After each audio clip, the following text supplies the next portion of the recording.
Alright, so welcome back from the desk blow. Man, this combination right here, you don't get combinations like these nowadays, man. Especially from an artist and producer, man, who come together from very different regions. But when they collab, whoo, man, man, I knew these guys had some fire when I heard Riding Through the Jungle off No Cosign, just Cocaine Volume 3. Now, when these gentlemen collaborate here, they never miss. They never miss. So it's bullseye, right on the target.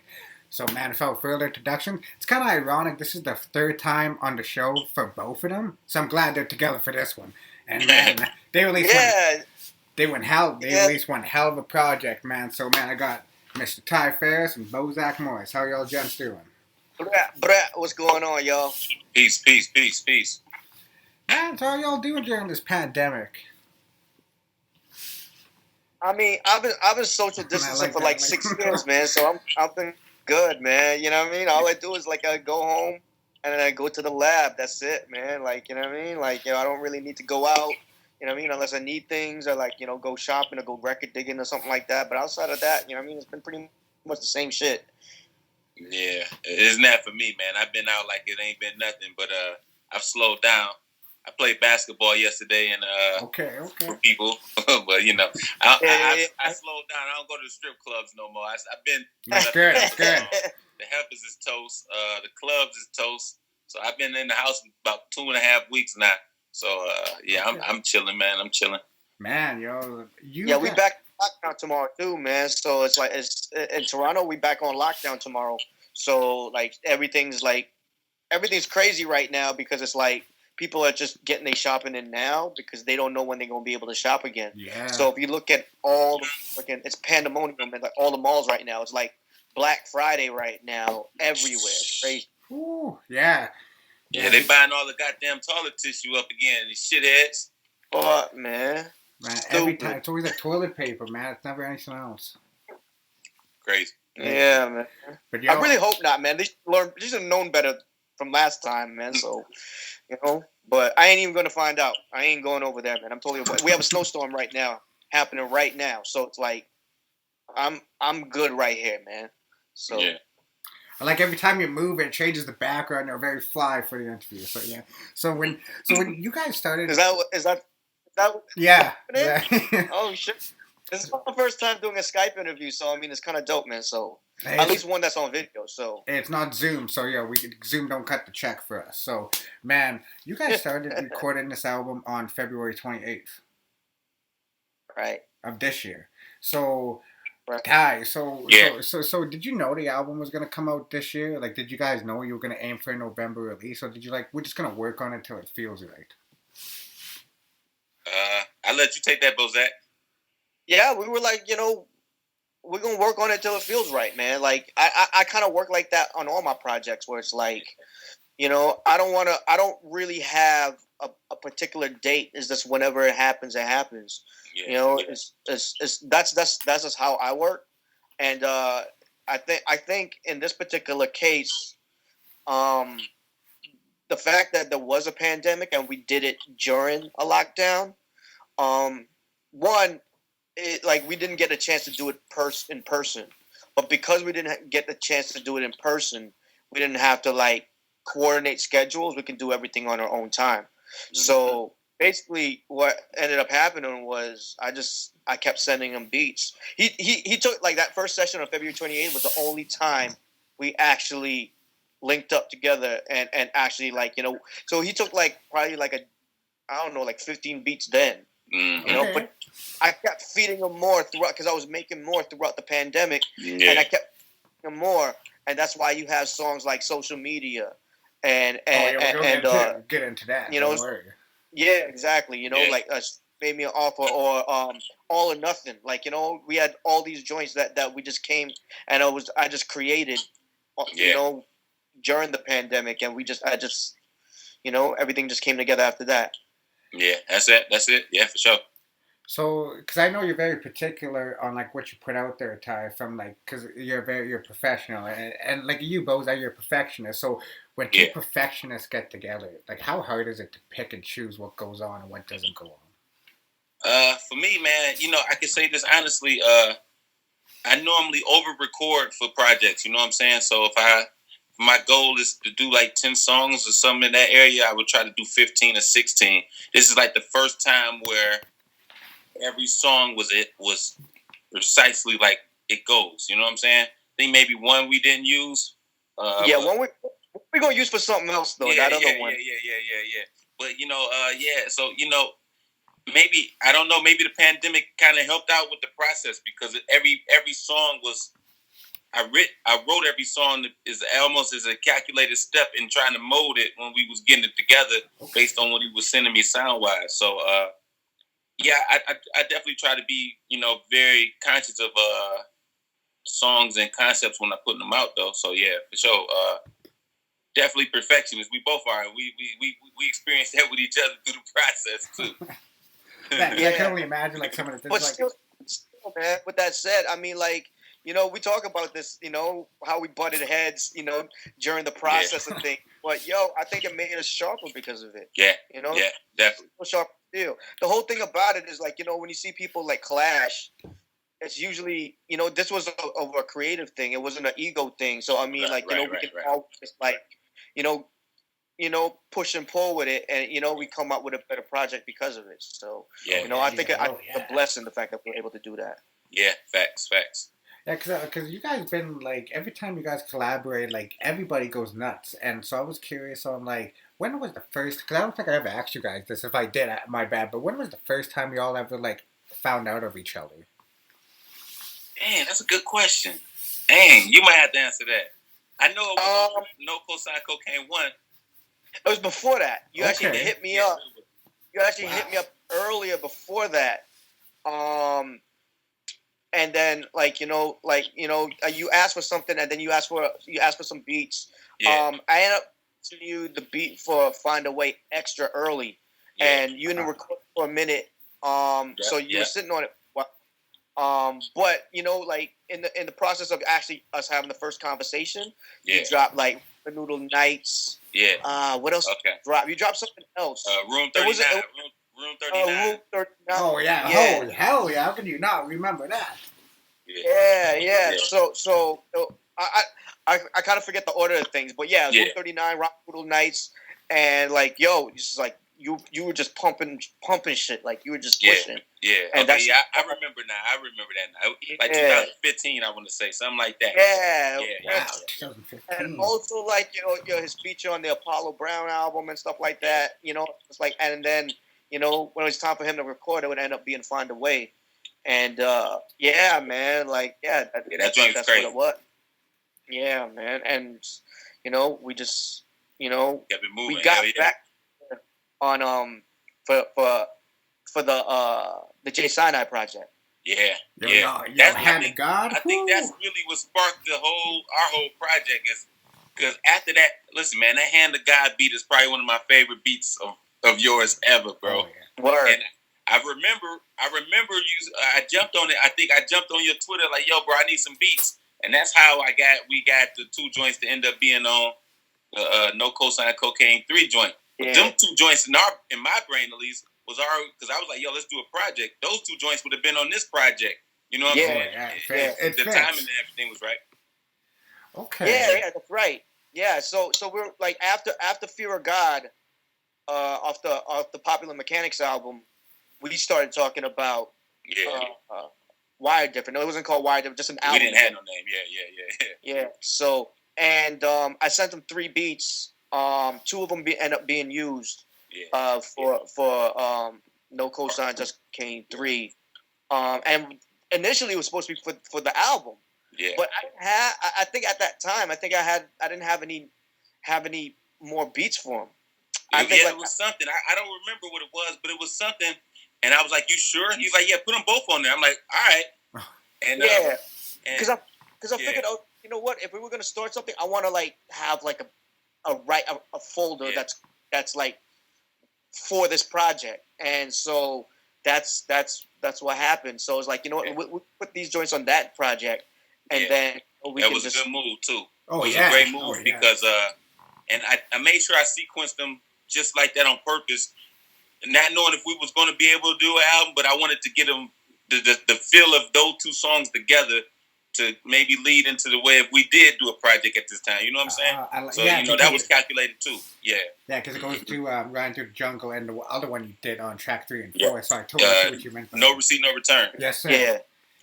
Yeah, damn, that Riding Through the Jungle, that's hard birdie right there. So, yeah, hell yeah. So, man, I'm glad that y'all actually waited to actually put this out, because I believe, like, if you would have put that out at that time, man, because, like, man, if you wait on a project, you just never know what the reception could be. Like, y'all got Erykah, Badu applying pressure on the websites. But we'll get to that after. I don't want to jump into that yet. So, before we jump into this project, yeah, my man got the follow back though. That's the craziest shit. Yo, man, Erykah, my girl, man. Y'all act like y'all know that's the homegirl. Me and Erykah go back like Prince and Playboy, man. That's the homegirl. I know that. Wow, she had like 8 watches on you, but we'll get to that after. So, So what? Because I understand that Kai, and if y'all don't know who Kai is, you just stop this interview and just Google Kai, Brownsville Kai, and then come back. So what was the influence that Kai had on this project? Because I understand he posted this on his Twitter. Yeah, I guess I'll take that. Me and Kai been speaking for probably about a year now, man. He hit me up around Descendants of Cain. He sent me the album early, gave me a early preview of it. Oh, you lucky. And, yeah, man, it's just I guess it's a respect thing, man.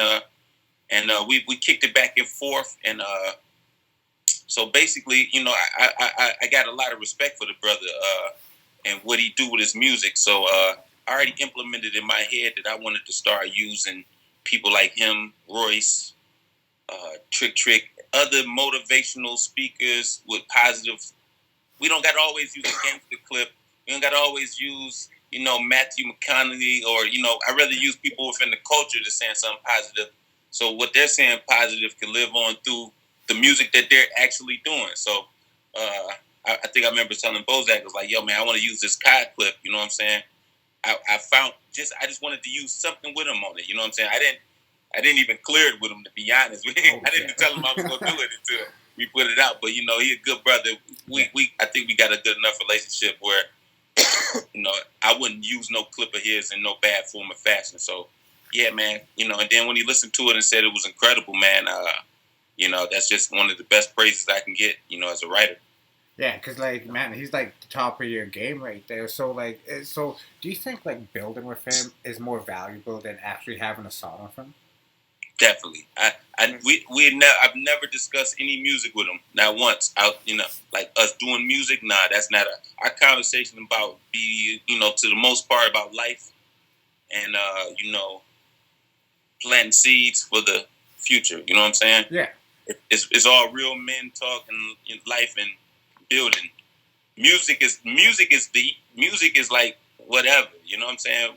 Obviously, he's great. I'm cool. We don't talk about music though. It's all about life, man.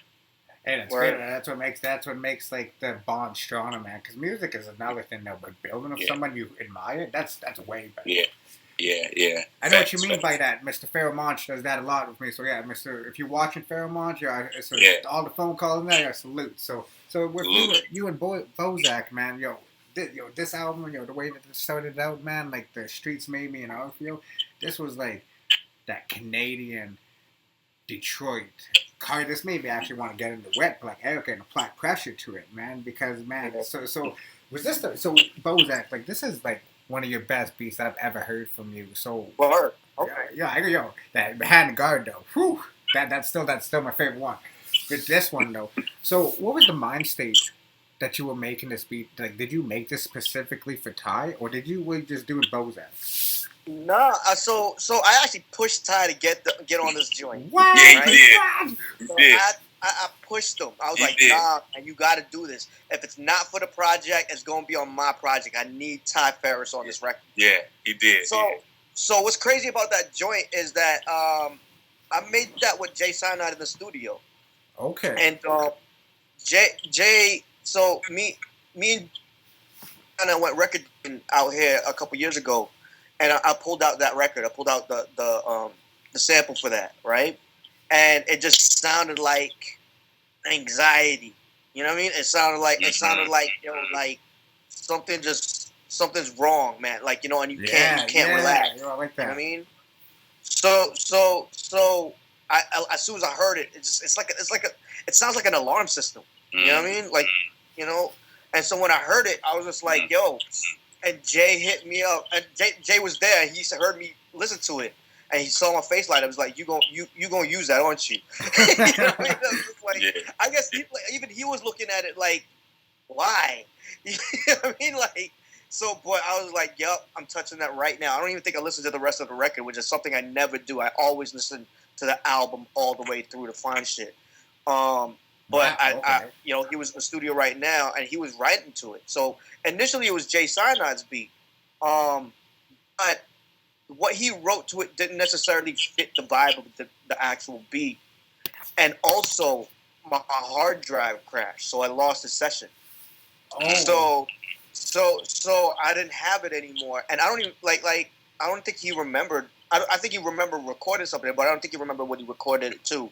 So I'm not even too sure if he even has that rap anymore, but it is what it is. But that cleared the way to make Streets made me an offer, and man, that's a joint that I didn't expect people to flip out that way they flipped out on. I thought it was something that I was gonna like and nobody else would get. No, man. Because you never know, if you like, there's gonna be 1,000 other people that's gonna hear what you hear. Yeah. Well, that's the whole thing, right? It's just like I always think that like I have a weird ear, so it's like, you know, I have an ear that, you know, I can only really explain for myself. Yeah. But you know, it matches, like, even the thing, because what you just said sounds like an alarm system, like, hence the name, like, Wired Different to this, and just, like, the hard-hitting lyrics with this, like, you, like, with Ty, like, you always have, like, the most, like, incredible one-liners, man. Like, I could punch you for promotion, you ain't got to be buying views. I was like, oh, that's hard dirty right there. Yeah, man, that just stems back to my battle rap days, man. You know, I try to keep those lines in there. I always try to make sure I sprinkle a little bit of humor with a line every now and then. You know, everybody's super tough and everything. I like to make a little bit of laugh go on with it, you know what I'm saying? And still get my point across. But going back to that beat, man, I knew the beat was crazy.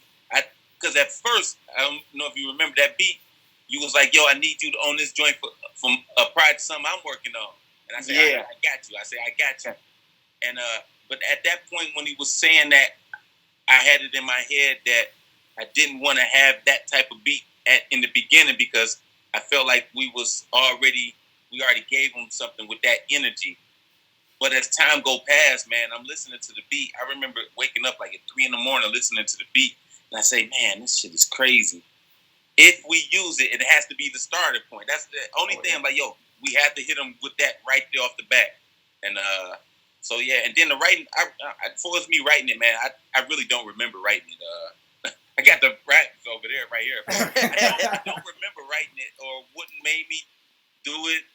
I just know that I wanted the hook to be a reflective and say why it's different in it. That's all I knew that I was going to do with it. You know what I'm saying? I knew I wanted to hit and I wanted to be done with quick. So that's why you don't get a second hook after this second verse. You see what I'm saying? Okay. And it just moves on. I love that shit. That was all Ty. Yeah. Like the song structure of that was actually a song structure of all the songs is all Ty. Okay. You know, and yo, he probably thought of things that I didn't even think of in a lot of these songs, and I'm usually the one that's doing that with all the rest of my albums, figuring out song structure. But yo, I could trust Ty with this shit, and he understands it like a producer understands the shit. So like he understands the way shit should move. So you know what I mean? My hat's off to Ty. He's probably like one of the only other rappers that I can say that about. So it's dope. Salute, appreciate that, man. Appreciate that. But it also shows too, because like you can learn from each other instead of just be like, you do it this way. It's like you're open to the ideas of like expanding. So that's what I like it. That's why it came out so good. So we get to know where to run, know where to hide. Yo, Bozack, this gave me like Halloween vibes listening to this, man. This like reminded me of like y'all remember Goosebumps? Yeah. Yo, this would have been like in one of those scenes in Goosebumps, man. If, Yeah. So when you hear this, like So when you hear a Bozack beat like that, Ty, do you instantly know like you're gonna start writing to it because of what it tells you, or do you have to like sit on something like that? Because it's not like an average beat you hear every day. No, man. You know, I'm a mood writer, man. I knew I liked the beat from the jump when I heard it. I just knew I had to approach it differently because of the hook structure. I knew I wanted to make a good hook too. You know what I'm saying? Because I always feel like the hook is the most important. I mean, I might sound old right now. I think the hook is the most important part of the song. But it is. It is. Don't sleep on it. I knew from the jump that I felt like it was storytelling. I knew from the jump it felt like it was storytelling. I don't know, it's because of the sound of the beat. So, you know, I just wanted to be introspective with that song. And then for the hook, man, the melody, I don't remember how I came up with the melody. And then, like, a lot of this stuff happens, and then I don't remember it. I know it sounds like I'm tripping, but No. You know what I mean? Like something takes over them, man. Yeah, like I just don't remember. That's why I got them all wrote down. But for the hook, man, I know I wanted to do a little harmonizing with it. Nowhere to run is nowhere to hide. So yeah, right. So you know, because I was talking to my man Palavi, and he's like, man, you know, a lot of what's missing in our wave is songwriting. And I'm like, man, yeah, you know, and if you go back to some of my older projects, man, I did a lot of songwriting, like for hooks and melodies and stuff like that. You know, going back past like 2012, 2011. So, you know, I'm always been big on making a hook whereas you can shake your head or sing with it to some degree. I'm not trying to Ja Rule it, you know what I'm saying? Yeah. I want it to be easy on the ears and cool to listen to. So, but yeah, that's probably my favorite song structure. Like the way the song is moving on the project for me. Because you come from like the streets made me an offer to Nowhere to Run Nowhere, and it's just like the vibe of the beat like just switches to it. So that's why it's like, damn, you know, like this is like interesting the way that it was laid out. And what's cut you off was crazy. I think me and Bozack agreed instantly that those two songs with the sequence, we knew that it had to be just like that. I don't know why, but I just felt like it had to do. I know that Coming Out the Streets made an offer. It needed to come into that. You know what I'm saying? Yeah. I think so.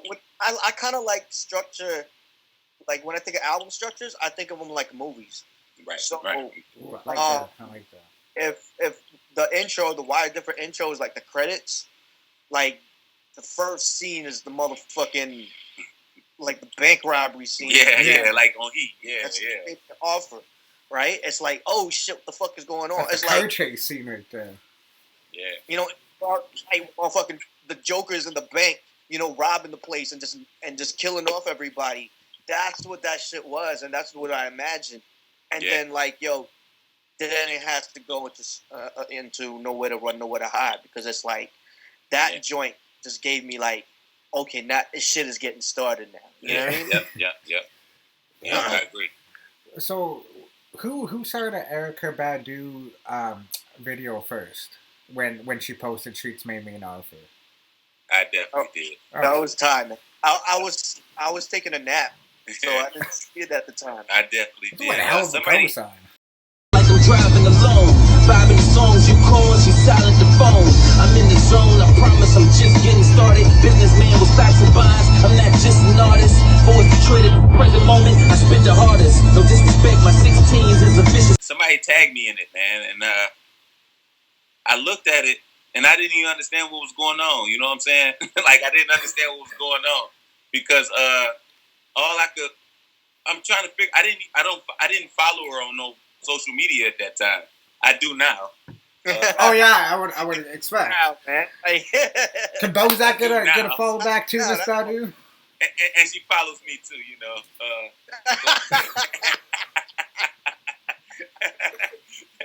Hey, but you know, it was mind-boggling, bro. And I tell you this, man. I went through her whole catalog for a whole week. I'm like, what would drive her to even listen to that type of music? You know what I'm saying? Yeah. And then go back to what Bozack was saying, like, it's no way you can hear that beat and not want to go fast or energy. Yeah. It gets the blood boiling. So, you know, I get it. you riding in a goddamn Porsche with 17 watches on, going down a freeway. It's a flex. That comes on your radio. We still don't know. I don't even know who the DJ who played it. You know what I'm saying? But we came up with a lot of we problem solved a lot of it. Like that means she had to go back and listen to it again and rewind it because she quoted a line from the damn project. Yeah, she actually typed out the lyrics. Typed out what I said. So I still don't know who played it, but God bless them. God bless the higher powers. The timing just was right on that. That was a day. That was a day before the vinyl drop, I think. Right? Yeah. Yeah. And it's dope too because she actually posted it. It's not even like a story and shit. She actually on the main page. Yeah. So I mean, like, I'm a huge Erykah Badu fan. Like, I've always been like Green Eyes is like one of the greatest songs of all time. Like, you know what I mean? Yeah, I've always been Erykah. So to see that, it was just like, what? I've actually messaged in the DM trying to get features at one point. That's how much of a big fucking Erykah fan. Even though I knew I was not gonna get a response, I was like, let me just see what would happen. You know what I mean? But that's the second best thing, man. I'm not gonna lie. So it's like, it's crazy. That was dope, man. It was beautiful. It was beautiful. It's one hell of a co-sign, like Erykah Badu, like this is like. Everybody talk about all these rappers. Yo, ain't nobody getting no Erykah Badu co-sign. Yo, I'd rather have an Erykah Badu co-sign than an Eminem co-sign. To be honest, well, you got that too. You got that too. In my life, and I love him, but that's just a whole different. Man, that's just a whole different mindset and wave. Yeah, if Erykah Badu likes his music. Yeah. Well, what's good about what's good about Erykah is that she's a music lover. Like she's a vibe. She's a vibe person. That just thinks about so she knows when she can recognize when something is real in that. Yeah. And you know what? Like I agree, man. Like putting it into that context, it's humbling, man. Like it's really dope. It's really one more thing too. To make it even more icing on the cake, that means she had to listen to a minute of plus of our song to get to that line too. So we had a minute of Erykah Badu's attention. I just had to say that. I just thought about that on the fly, but yeah, that's crazy. I mean, there's levels to it too. I mean, like if you read the comments, man, like what I mean, like, it's like, yo, people were like, yo, what is this? And and we didn't have to respond to it. Other people responded. What it was, and.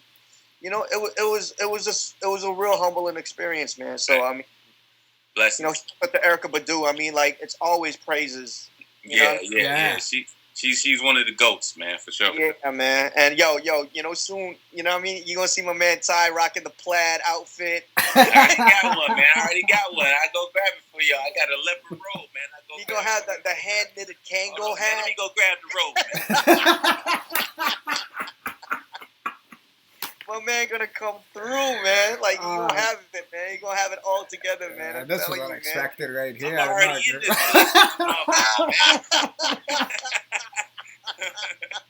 What y'all talking about? I got a chew stick in here too somewhere, man. I got a chew stick somewhere too. This was unexpected to come out. I'm fucking around. Shout out, man. Rest in peace, my man Big Proof. He stole this from a hotel in Minnesota for me. Crazy, man. That's crazy. that's some history right there for y'all right there. But see, I can see why Bozack wanted to reach out for like an Erykah Badu feature in the past sometime because she collaborated with Sheik, Luch, and Ghostface on Woo Block. Right. Damn, she did do that. Yeah. We got a shot then. All right, yeah. Oh yeah, And like, yo, the beat that I sent her, it was all vibes. Yeah, she loves her hip hop. Like that's the thing I like about it. She would have took it to that next level. Yeah. That I don't even think like you'd have to have a singer on it. Like, you know what I mean? Yeah. You'd have to a singer that understands vibes. Like nobody. Like, knows when to not oversing and knows when to just just let it be part of the music. And so when I made the beat, it was like, damn, like, you know, Erykah. I can't imagine anyone else but Erykah, you know? Yeah. So, but I mean, like, it is what it is, you know what I mean? Who knows? Maybe it'll happen, you know what I mean? I mean, like, shoot, you know, that it's closer to it if it ever does happen. So we'll see what happens, you know? And then next time Andre comes and picks up the kids, Ty, can you just run by him that we may still want that solo album by him? And then, yeah, I'll leave it at that after that. Got love for 3 Stacks, man. Got love for the guy. Man. Yeah. So, you guys are very particular on who you guys collaborate to, like even down to the features on this album too, like All or Nothing, like I'll Keep It All the Way Mill, like the Beloved Fleet says, man, like I knew of Pallavi because he posted some of the interviews, but I never knew he was an artist until I heard him on this. And I was like, damn, yo, like sometimes you just never know who somebody is until you like hear them on somebody else. I was like, damn, yo, this guy is ill. So how is the collaboration with Mav, Pallavi, and Ty Farris over Bozack Morris? Like, how does that come together? Because like this is like this is Bowery Fiesta right here. Yeah, man. So Pallavi, like my best friends, man. My right hand man. Known him. We grew up in the same hood since the Sandbox, 4th grade, elementary. Oh wow. Okay. He does music. He doesn't. You know, he does music. He's really good, obviously, but he just got a lot of other moving parts in his life, so he hasn't had the time to buckle down and do music. Hopefully he's in the studio right now, to be honest. So we're trying to get him an EP done. But okay. What was that song, man? When I wrote the verse, I remember saying I want to do something. I want to make it where it's a verse of rapping, but I want to make it unique. So that's why I say, yo, All or Nothing. Every bar has the word all or nothing in it. So if you listen to it, every single bar has all or nothing. And I made sure, I said, yo, P, man, I'm going to get Mav on this. I just want you to follow the same format. So every bar on all the bars basically got the word all or nothing. And for us, me picking them 2 guys, man, they 2 brothers I feel like very honorable, respectful, with integrity. And I know, you know, I've worked with Mav a lot. And obviously I'm hand-to-hand with P. So, that was all that about, man. And I just really wanted to get Pallavi on the project, man, because I just know how good he is. I think he's very, very good. You know what I'm saying? And if I can, you know, give him a little spotlight on my show, that's my brother. You know what I'm saying? And what Mav does, I think Mav has had one of the best years this year. If you go back to the projects and then the projects with Ghost, I mean, with Gates and Ghost. Mav is one of my favorite personal favorites. So yeah, I need to get in the lab with Mav, man. So Bozack Mav project. We make that happen. Yeah. Mav is a solid guy, man. Solid brother.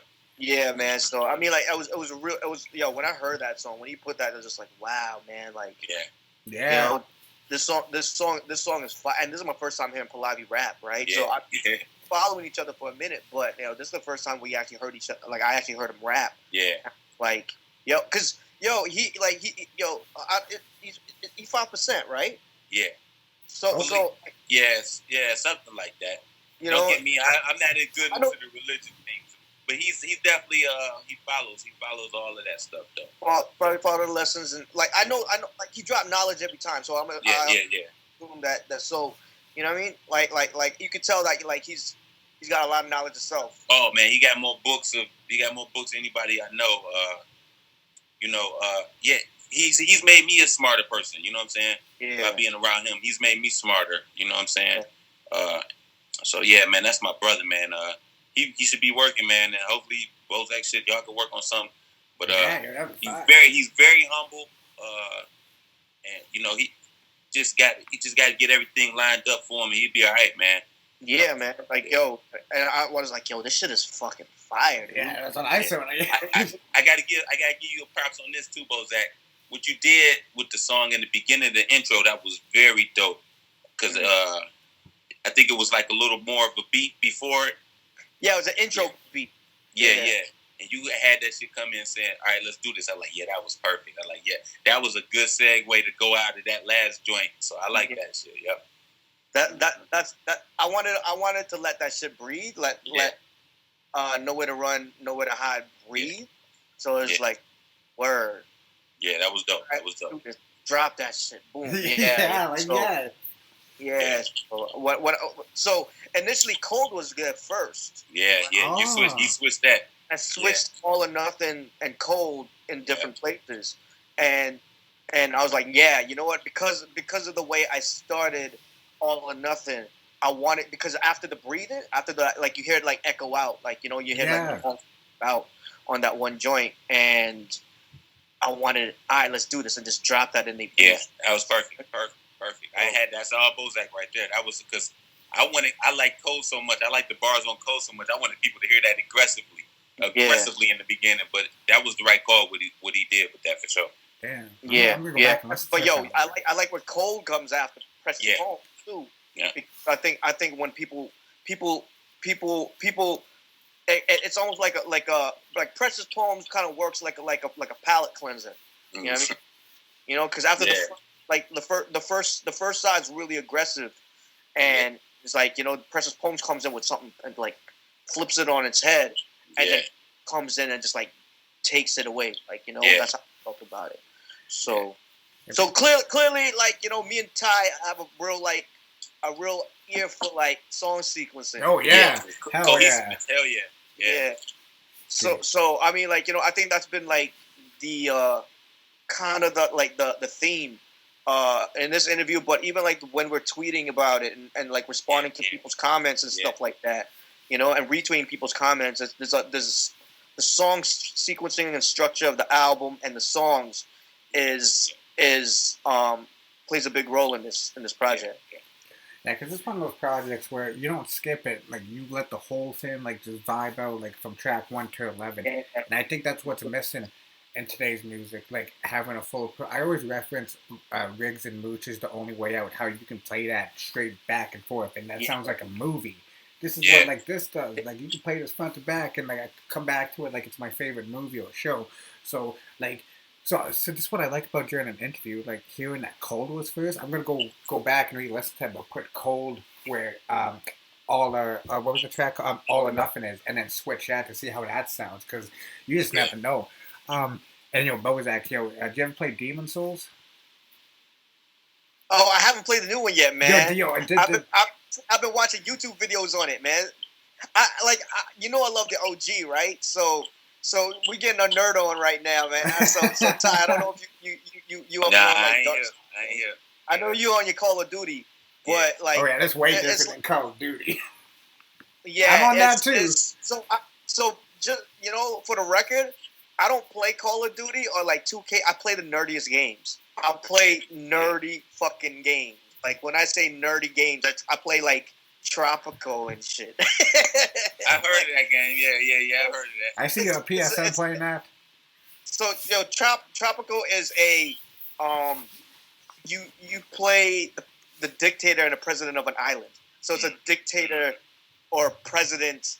Like, you could go either way. You could go the dictator route and fuck your island up, or you can go the president route and just like, and it's basically like a simulator of that. And so you basically you got to manage foreign relations, economy, your population. Sounds like a political game over here.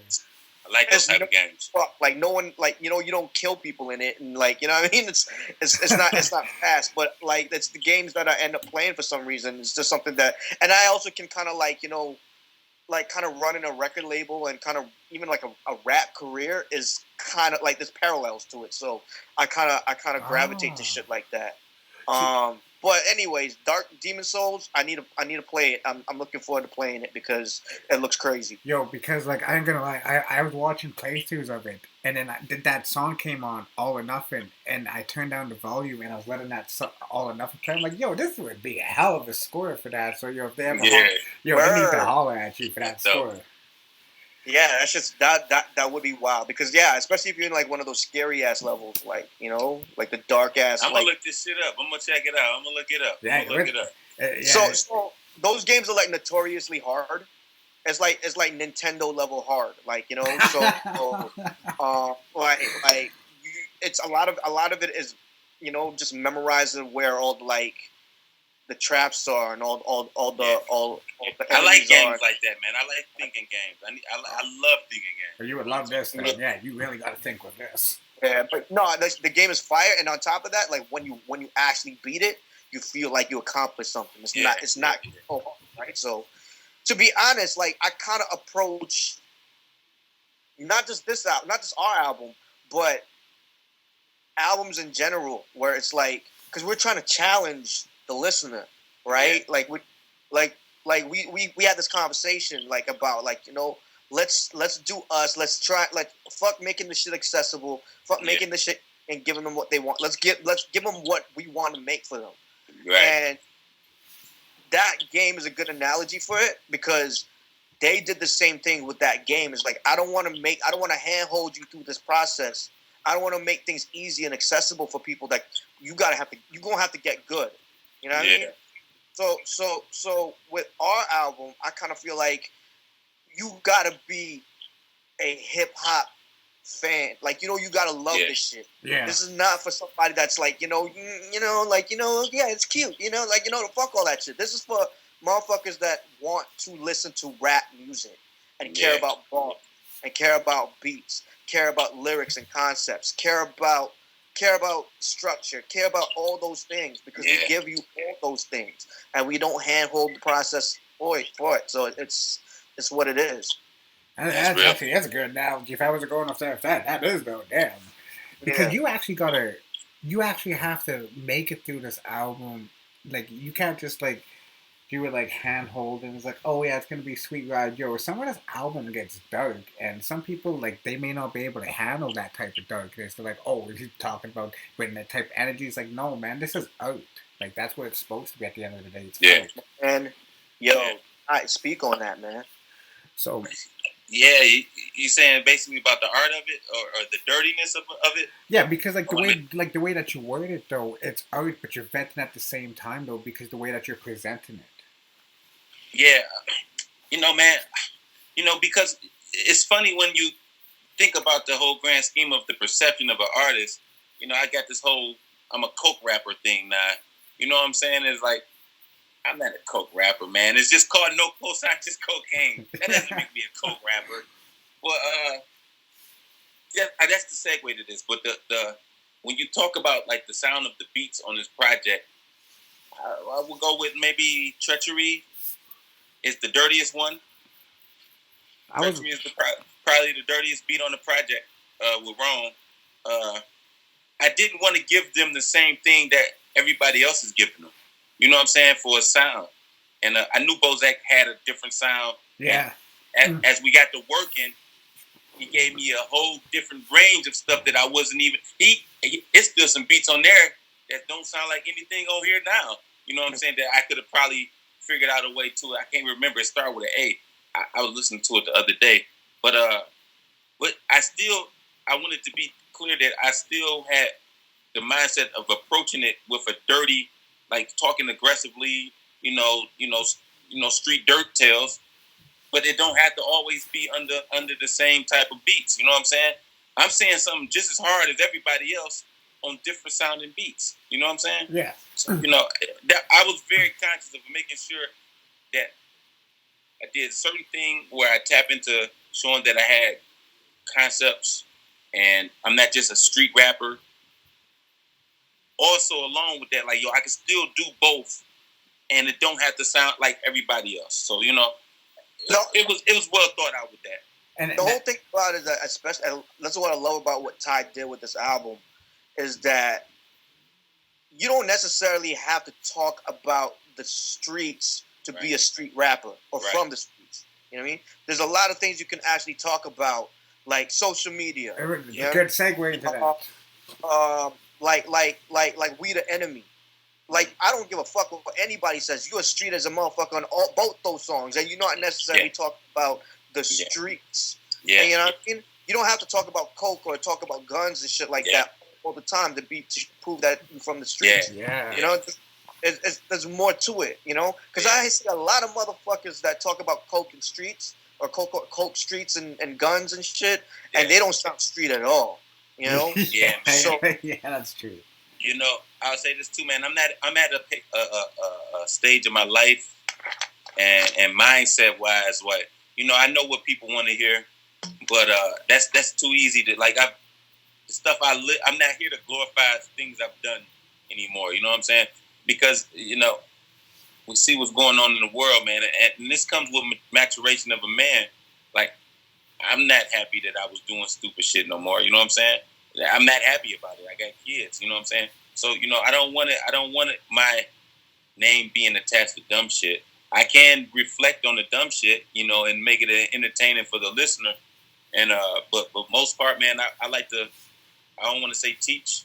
I would like to give a good perspective. So like song like social media is something right in all our faces if we think about it. You know what I'm saying? And you know, it's just a different mindset where what my direction is as an artist when I'm giving people music nowadays. You know what I'm saying? I just don't want to give them that all the time. I want to give them something like, oh, okay, I can leave this song with some knowledge. You know what I'm saying? You know, and I try to do that with a lot of my songs, even on the street songs where I was talk about a bad situation and then I would give a reflection of that. You know what I'm saying? Like, maybe if I would have did this better, I wouldn't have been in that situation, you know? Yeah. So, you know, it's just the growth of me as a man and what my direction is with music. And I can honestly say this, me and Kai conversation had a lot to do with me thinking like that at the top of the year too, when I was starting to approach this project. You know what I'm saying? Wow. See, and this is why, like, the influence, it shows, like, how much he can influence you. Because, like, you speak on the addictions and, like, because everyone likes to look at social media as this glamour thing. You touch on the subjects where it's, like, it's an addiction. And, like, you have, like, even, like that makes you, like, with people, like, 10,000 followers, but your song views 27, you better flash some money or lift a weapon. It's, like, damn, you know, like that would actually make you think. Or, like, you have other lines where it's, like, till you check the likes and you notice a bunch of Chinese bots. It's like, yo, yeah, man. Weird. You know, it's crazy. You know, there's a lot of rappers in the wave right now that do it, man. And it's like, you know, man, I'm very competitive. Let me say first and foremost, I'm very competitive. When I see a rapper with more views and likes than me, and I think he trash, well, I shouldn't say he trash. I'm mature now. He's not that good. I like that. It's not that good, man. I want to see what's going on. Like, why are people liking this more than they liking me? And then when you come down to it and find out that some of this is all, you know, inflated. Smoke and Memphis, man. Yeah. You know, the Matrix. I'm looking. You go look through the followers. Like, wait a minute, people liking it. They don't even got a count. 0 followers, 6 following. They're like, what is going on? It's all Chinese writing. So it's like, you know.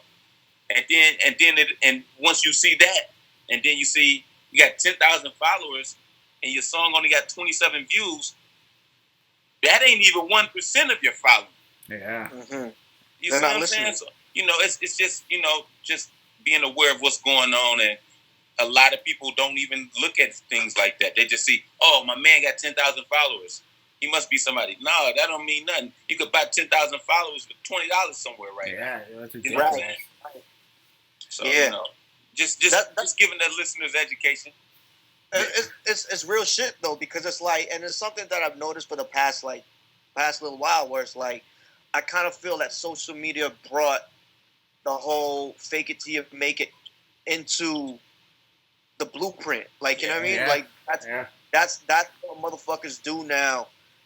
That's part of people's blueprint for their success is to fake it till they make it.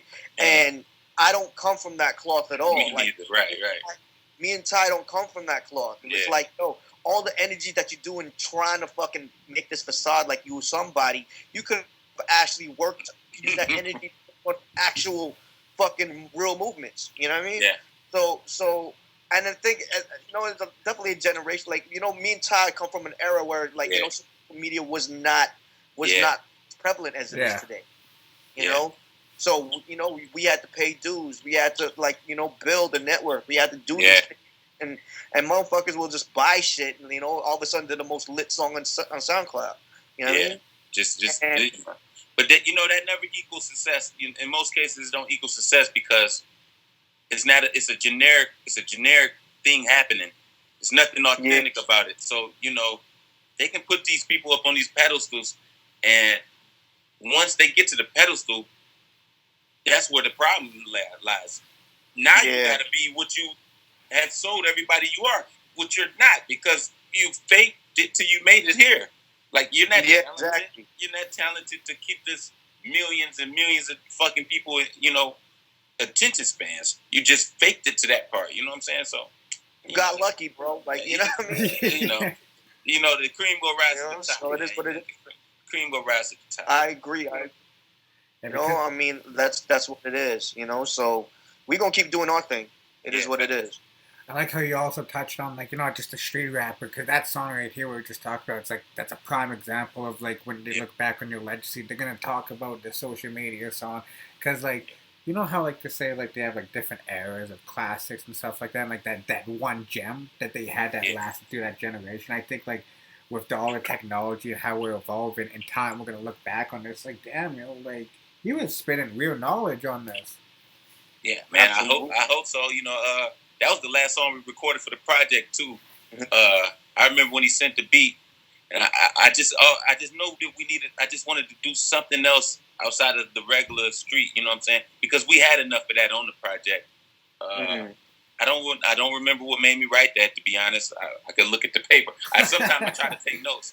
I could look at the paper, but I know it was something. I kind of remember. I was looking on social media, and something with a female at some degree. So that's how you got the first verse, is about females. It's tough I got 2 daughters. It's tough to watch the extremes that women would do to get attention, man. And it touches me a little bit because I got daughters, you know what I'm saying? My daughters, fortunately, they're not like that. Or one is not old enough, but it's like, why do you need this attention so bad? You know what I'm saying? Why do you need to be feeling like you need to be appreciated by people who you don't know? And absolutely. It's scary. It's a scary thing we're dealing with because these women do whatever it takes to make sure they look good. Like you got girls who don't leave their house and dress up just to get in front of that camera. Don't socialize. Back in the day, you could holler at a girl. Can't holler at girls in clubs no more because they doing this all the time. Yeah, it's true. You don't got a chance. He's trying to get these views up. So it's just. And I remember telling Bozack, man, I'm like, man, we gonna catch some flack for doing this, saying this about the girls and shit, like, because it was like, it's a little controversial because I'm basically saying what they're doing, and I'm not cool with it. Like, you know what I'm saying? I'm not cool. I understand you want to be, seen and stuff, but. To what degree you got 100 filters on, sparkles flying out your face, and then when somebody see you in person, it's not that. You know what I'm saying? So, it's just something we got to be conscious of. I'm talking about to the females. You got to be conscious of, creating this persona and the way you look to a point where you can't accept the way you really look. Yeah. And that shit is damaging. That shit is mind damaging. You know what I'm saying? And on the flip side of that, I'm gonna say this. I'm not gonna give men the pass as well, because men. Oh yeah. Because there's a lot of suckers online that will actually fuck. Some are worse than females. They'll reward that behavior. They get the thirst trap. They jump all up in the DMs and they say all this wild shit, and you know what I mean. So it's like, you know what I mean, like men are suckers too. So it's like, you know what I mean, they're the reason why this happens. It's just like, you know what I mean, because why women are so afraid to keep it real with themselves, and because of sucker men like that. You know what I mean. So it's like, so I'm gonna say it on both ends. It's like, but at this end of the day, it's social media that kind of like, amplifies all of that shit. Hopefully we don't see no rappers with filters on their faces. God bless them. Jeez. They gonna have that puppy dog filters on. Some of these rappers with dog filters rapping. $3,000 for the dog filter on. Jeez Louise, man, that'd be hard to watch. Man. I never understood those filters. But I like that though. It's a balancing act though, because you also like, because like for a guy, we can't get like 1,000 followers, like, but that's why they buy the followers. But with a woman, all she has to do is take one picture, and there's like 50 followers. Like, so it's a balancing act. That's what I like about the song too. Yeah, facts. So coming into Treachery, man, like, yo, Bozack, like, I really hope you got some joints on this Walker's album I keep hearing about, man, because, like, yo, like... So too, man, shit, you know, what happens, man. Right, man, that shit is... I always see you hint at it, too, man. You real slick with it. The Walker's album is, I don't know what's going on, man. That's, that's Bub and Rim, man. You know, we ready though. We got joints. We got joints. Oh yeah, I know you got joints. That's all I can say, man. That's all I can really say, man. It's like Fort Knox with that, man. That, I've been told to say as less as possible. So But I like, cause like Bozack, cause like you got Rome Streets on here too, and like that's what I like about this song, cause like it sounded like it was made from like one of those like supposedly sessions. I was like, damn, yo, like did he? Let me get that for mine. Like that's what I like about like a Bozack more. It's like he understands like who he's producing for. Yeah, facts. I remember picking that beat, and I told him that was the first feature that I wanted right there was Rome. Oh yeah, As soon as I heard the beat, man. I think that was like the second beat that you recorded, or one of them. Yeah, second. Yep. That was the second joint, and I dropped it. I hate I keep being repetitive. Don't know what made me write it or the hook, anything. It just happened. And I just knew that was the only, at that point, that was the only feature on the project. You know what I'm saying? We didn't have All or Nothing.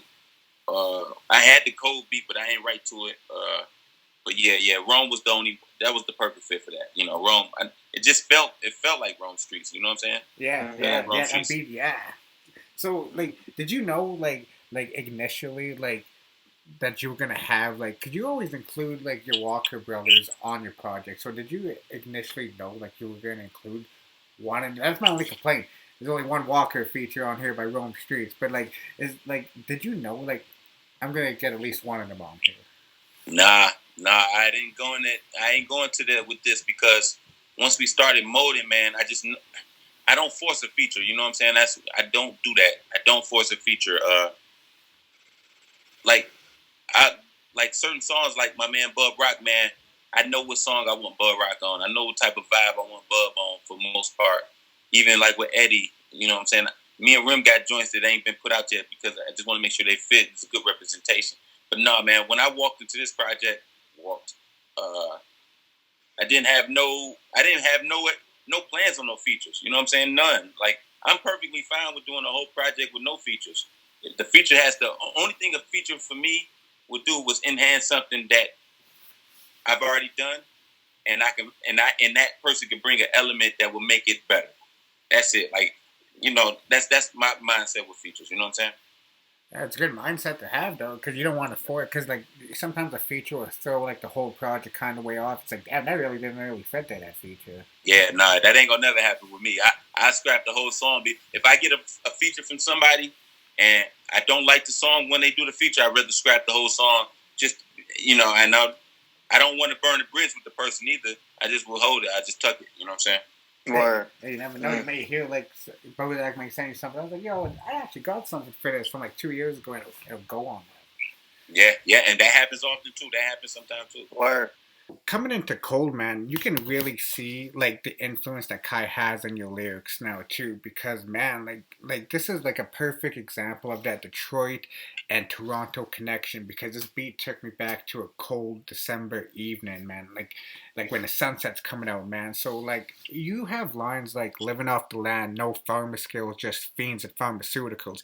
The darkest musicals provide the thoughts of art that's beautiful. You're pushing a fly whip, let me guess it's perked and neutral. Whatever I write, bet your last dollar it's outside the cubicle, out the box for your bozos with your clone foes. I was like, god damn, that's cold. Yeah. Oh, like I was saying, man, before, like I said, man, I don't want to say Kai influenced my pen. I just want to say he influenced my thought process of approaching the music. Because I write stuff like that often, man. I feel like sometimes it might get overlooked because of the way it's presented with certain projects. But yeah, man, that song, that verse was. I remember writing that verse. I remember hearing that beat first and foremost. I don't know. I keep telling Bozack about like when he told me who the beat was for and all that.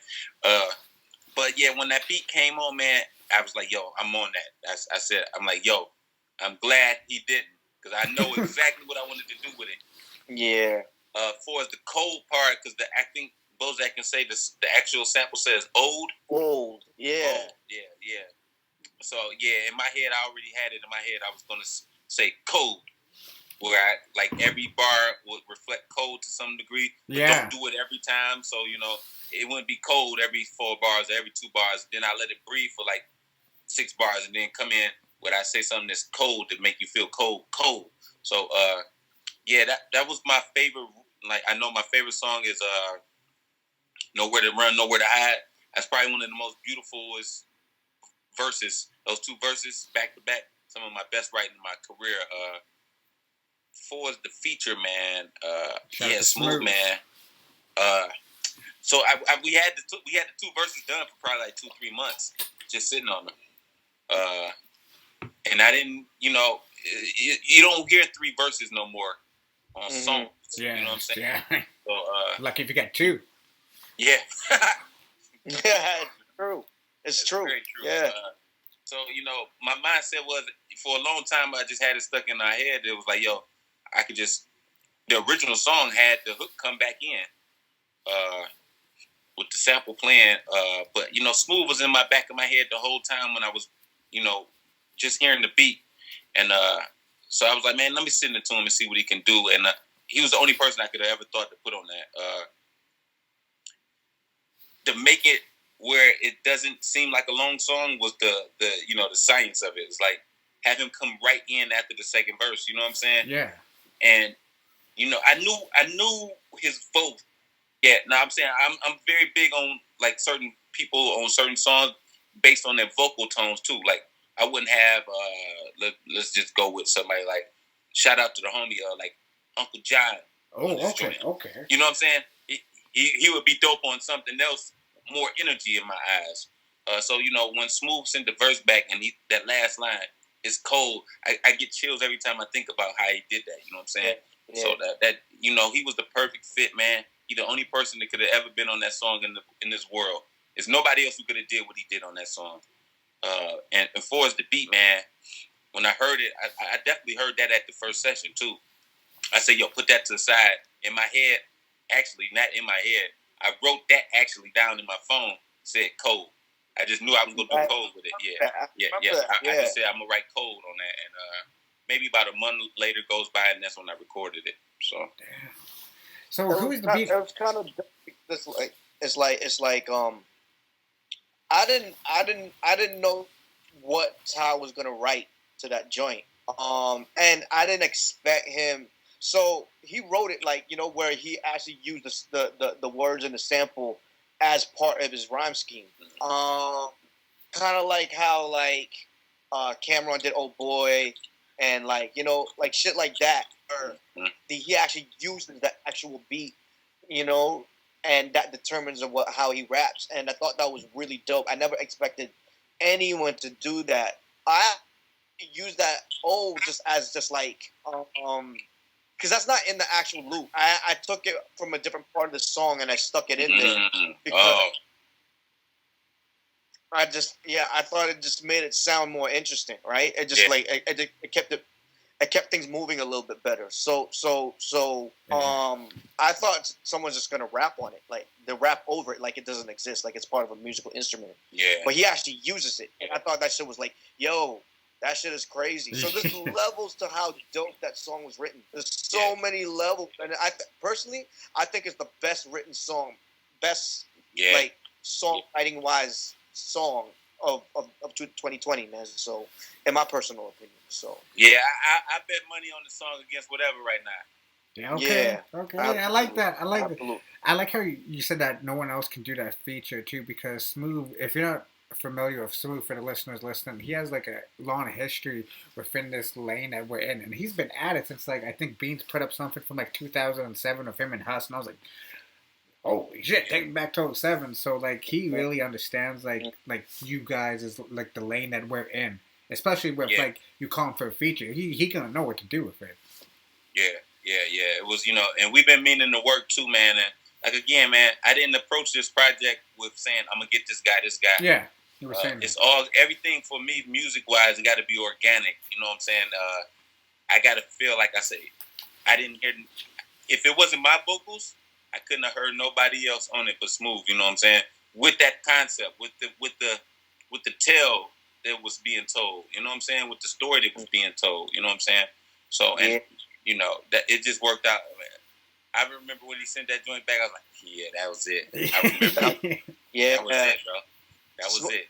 Oh man, so Smooth has always been dope, but I really feel like this was like that was the one. This is like the perfect canvas for him to shine on. Yeah. Like so like man, like that song gives me chills every time, man. Still to me, bro. And like I got visions of like Detroit poverty in my head on that song. Like every time I listen to that song, I just get that vibe from it. Wintertime in Detroit, like 6 Mile, Yeah. That's what I tried to do. I ain't gonna front. That's exactly what I tried to capture. You know what I'm saying? Like the stove is open and at full blast because that's the only heat that you have in the house, and everyone's just bundled up in front of the TV. Watch TV. That was it. That was the whole thing. Yeah.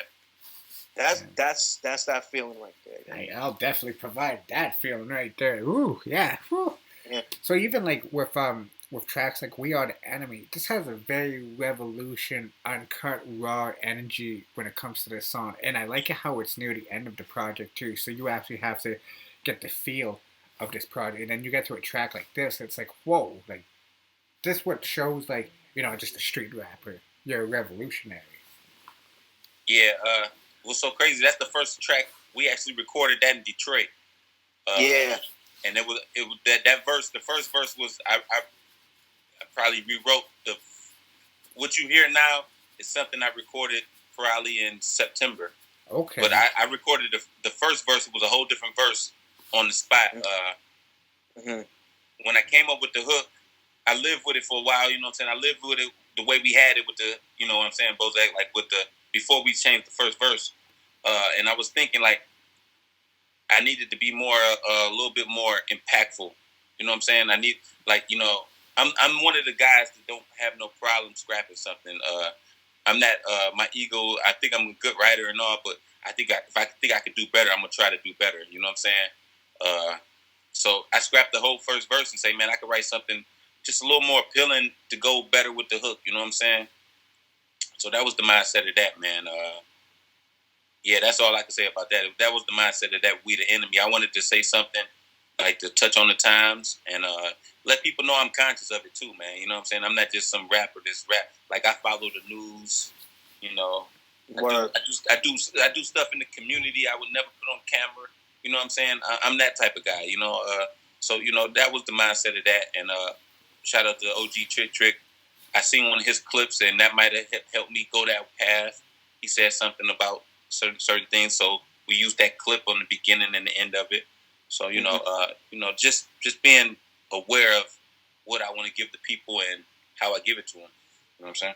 Yeah, because man. That first verse that you did too, man, was fire too. So it was. I was thinking about. It was too. I'm like, man, we should have put that shit out. But yeah, I like that first verse too. I'm telling you, man. I'm telling you, like, yo. This ain't gonna be the last time. I'm telling you. So it's like, we gonna get something. So yeah. It was like cavities from Cracker Jacks. It was one of my favorite lines. Yeah, I did like that joke. So you see, like that must take a lot of patience to scrap something that has one of your favorite lines. Because you may come like with one of your best lines, like, man, I'm gonna have to scrap because it just don't fit with the beat. That must take like a lot of patience. Even like for you, Bozack, you must feel like some of your beats. You may scrap this beat and like for the average listener, like, yo, why did you scrap that? Like, that's I do that shit all the time. Yeah, I know that. But what's bad about it is that I just turn my MPC off. Oh, so you don't even save it. So I don't even save it, And it's crazy. I mean, I actually had some stuff where it's just like all I had to do was like, an example of that was from Saint Muerte. That's the joint of El Camino for y'all if y'all don't know. Yeah, the El Camino album. there was a song on there, Politics as Usual, right? And that beat that I used was scrapped, and I hated that beat. And all I had to do was take the drums off of it, and away without the drums, and that's all I had to do. But that was going in the trash. That was a joint that wasn't gonna that was in the throwaway pile. I can't even imagine how much beat you threw away because you didn't God damn. You know. That goes back to being that perfectionist, man. Yeah. It's one thing to like it. It's one thing to think it's cool. See, a lot of people so it's one thing to think it's cool. It's another thing to like it. There's a whole bunch of people that producers, we come up with different ideas to rationalize it. Where it's just okay, maybe somebody else will like it. Or maybe so-and-so would sound good on it. If I don't want to buy it, to purchase it, use my money and buy it, it doesn't make it out into Pro Tools. Damn. So so that's just what it is. So so I'm not the type of dude that's I make 10 beats in 3 hours. There's a lot of people that they just loop up something, add drums, and they make their beat, they make their 4-bar loop, and they go on to the next joint. I'm not that dude. I will sit on it, see how I feel about it tomorrow. See, I'll go back to it because, my process is a lot longer. But I try to make sure that what I'm pumping out is, A1 quantity material. over quality and quality over quantity. That's it. Quantity. Yeah, definitely. Damn. And see, I can only imagine. I'm just thinking about how much beats that you just got away. It's man, that ain't it, man. Because you made I can't get over that Hand of God beat. I can't get shout out to Jay Sinai and Ty Farris, man, because y'all killed that. Yeah, that joint is that's probably my favorite feature. I can't even think of one that I like more than that. Yeah, or when you think of a Ty Farris feature, it's Hand of God, Bozack Morris, Jay Sinai. Yeah. I remember when that beat came through my email, man. I was in the parking lot of the strip club, bro. I stayed in the I just told the valet guy, I'm gonna pull it up. You know what I'm saying? And I sat in there and I just started. I didn't write it there, but I just started yo, this is crazy. I knew I had to kill that shit, but that's one of my favorite joints to write to. Yeah, that was a joint that almost didn't make that album. Yeah, too. you said that when we talked about it. I was yeah. crazy when we interviewed you. I was like, how could that almost not make it? It was supposed to be just like an EP. I thought Jay Sinai was let's just wrap this up and let's go. You know what I mean? So I was like, you know what? This is not. Let's get another joint on here. And it's just that already had I used a sample in the hook, so he didn't have to write a hook. I was like, you know what? Just record 16 and let's get a feature on it. And I was just like, you know what? Ty owe me one. Let's get my man Ty on this. Yeah, I'm glad you did, man. That's one of my favorites. Glad he came for that favor, man. Because imagine if he didn't owe you, goddamn, he would never have got that feature. Yeah, he would have still got it. He would have still got it. Yeah. Oh, I know. I meant on that song. On that song. Oh yeah. But it just worked out that way because it's you know what? We need to get somebody quick because we're wrapping the album up. So it's and I know Ty can. Oh yeah. I got that joint back real fast. I remember that. Yeah, I got that joint back because when the beat moved me like that, even with our project, man, some of the songs I didn't listen to on purpose, some of the beats, because I know when I'm gonna write to it. You know what I'm saying? I know I like the beat. I just need to be in the mental space of making sure I deliver what I think I can in my head on it. When I turn the beat on, I already know what I'm. When I turn the beat on, this part is simple for me now. You know what I'm saying? It's the direction and the approach of it is more complex now. You know what I'm saying? So that actually leads into this question now too, because what God made me. This is you touch on your personal life, but you don't really talk about your upcoming and your Iron Fist days in your music. I noticed, and when you were touching on subjects like this, it's wow, that's really for the people who's been following you since your Iron Fist days, since your T-Flame days, man. That's really a treat for us because this is something we've been wanting to hear from you and actually touch on for some time. But you're someone who knows when the time is right. And for you to have like doing this over like this project of Bozack and have Melanie Ruffalo for over the track, like was it the beat that's like that's the one I'm gonna do it to? Yeah, it was the beat. It was the beat. You know, man, I sprinkle a little bit of personal stuff like in throughout my projects, but I never went full in depth like this on a song. I always wanted to. Don't get me wrong. I always wanted to, but I didn't feel like I had the audience at the time to do it. So like when go back 3-4 years, I don't think it would have hit as hard if I'd have talked about these things 3 years ago because I don't think my audience was strong enough. Like even doing a proof tribute, I've never done one because I feel like when I do it, I need everybody to hear it. If I can't bring myself to write it to this day, but you know, when it comes to like this type of song right here, you know, it's been on my mind. I've been like certain things has happened in the last 3 years that I added onto it, but you know, it's something I've been wanting to do. The beat was cool. It was I was like, yo, man, we'll get Melanie on it. She just did something for somebody else I know, and she kind of owed me a favor. So I didn't know what she was gonna do on it. To be honest, I just wanted to try something because I never had a female singer on any song of mine in my life. So I had the verses before she had heard it. I said, yo, here's the verses. Whatever you feel like the hook is, I think you know me enough and know my history enough to understand what I need from you to do it. You know what I'm saying? And she did it perfectly.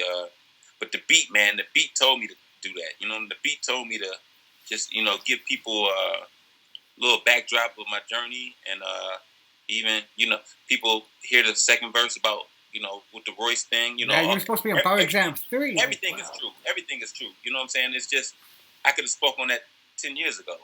You know what I'm saying? Could have spoke on it as soon as I found out I wasn't on that project. Like, oh, I'm not on the Bar Exams 3 Royce. What the fuck? You know, but it wasn't nothing personal like that. But, you know, it's just the timing was right. You know, I feel like I got the audience. Collab with Bozack, he got an audience. I can get it. I think I can maximize the exposure of this story right here to the people. You know what I'm saying? And people who don't even understand what I'm talking about in the first verse because they just catching on to what we doing this year. You know what I'm saying? Yeah, I fully understand that. Like having more, because like at the time, like I'll pull it out in a second, but like say if you were to do that, if you were to make that kind of song on a Room 39, like it wouldn't. Because that project is like really like a lot of people don't mention that project, but when I tell people, it's like, dude, you gotta listen to this project by this guy. Like, this project is fucking incredible. I had to get that on CD. Hey, they can't listen to it. I done took it down. I was bring that up, man. I got that. I don't care about anyone. I got that on CD, so I don't care. But like that's what I like about it. Like you waited, and then like and I like how it's with a producer, not because he's Canadian, but he's one of those producers that you don't find anymore.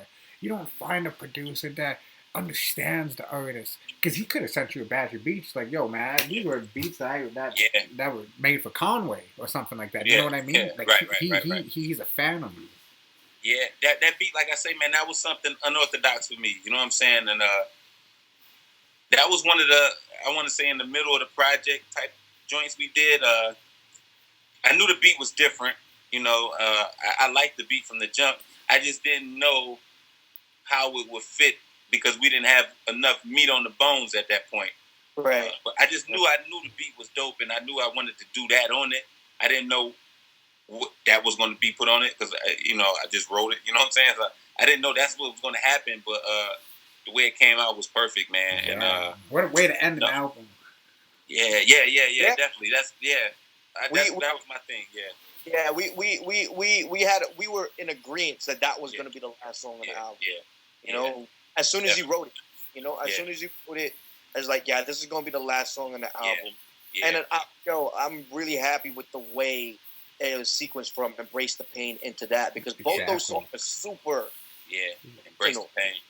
You know, like you saw so many different sides of Ty Farris on this one, where it's just like, you know, you got the street shit, you got cool shit, you got shit that makes you think, and then you got personal shit too, and you got lyrical shit too. Like it's like, and then it's a journey. Like, you know, I really feel like if you really pay attention to this album, stand Ty Farris, beyond the rapper. Like, you know what I mean? Yeah.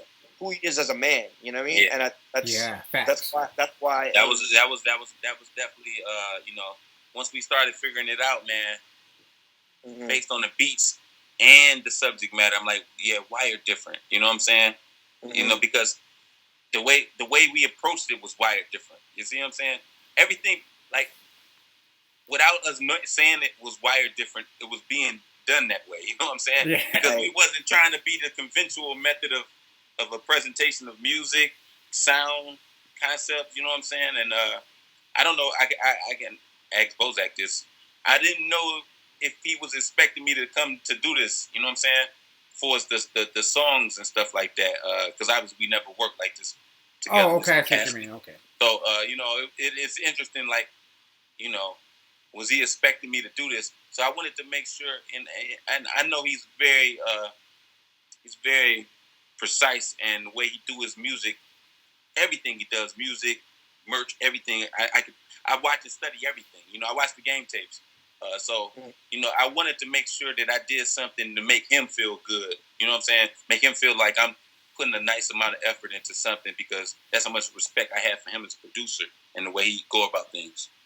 Yeah, man. Like, and I know that he's the same way. So it's like, like when we had the conversations about the album, and this, honestly, I think we had a lot of back and forth creating this album. Yeah. And I've never really had it like that before. Me neither. Damn, okay. A lot. Every rapper's different, but you usually get rappers, they write their song, they take whatever they want to take. They do their song, they take it back to you, and then you kind of you kind of pick it apart, you pull it and bounce it and do all these things to it to make it cohesive and glue it all together. You know what I mean?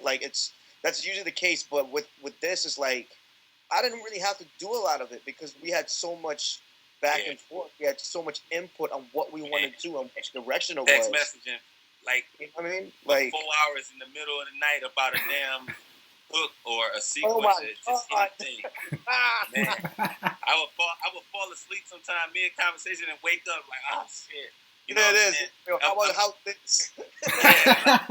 And sending back and forth references until about 4:30 in the morning, man. And it's so crazy the process, because I'm so happy that we went through that. You know what I'm saying? It was it made the project. It made me appreciate the process so much more, man. Man, if you saw all the revisions on my fucking hard drive, man, shit, for each song I said Bozack probably hate my guts. I remember telling my man Fly, I said Bozack hate my guts right now. We gonna scrap the project.